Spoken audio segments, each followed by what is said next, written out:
Part 1: The Ceremony and the Lie. James Cook didn't discover Australia. He staged a ritual for an empire watching from afar.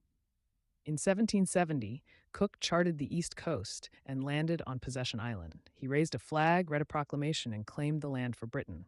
There was no treaty, no conquest, no negotiations, just an act performed in the name of a king on land already occupied. But as Henry Reynolds explains in Truth-Telling, History, Sovereignty and the Uluru Statement, Cook's claim held no legal weight under international law.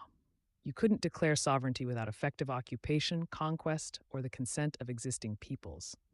None of that happened. So how was this allowed to stand?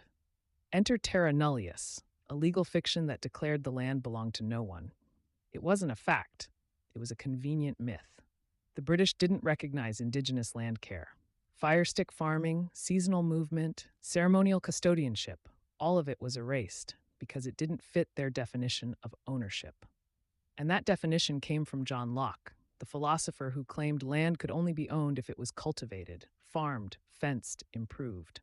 The lie had a moral disguise. This is how theft becomes policy.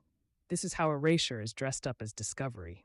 Sociologist Antonio Gramsci called it cultural hegemony, when those in power shape what counts as knowledge and everything else becomes invisible. So Cook's ceremony wasn't a beginning, it was a silence. And silence isn't emptiness, it's the sound of something being pushed out. Like if you were taught something different. Comment: should Australia have had a treaty from the start? Follow for part 2. The colonists knew, but the courts lied.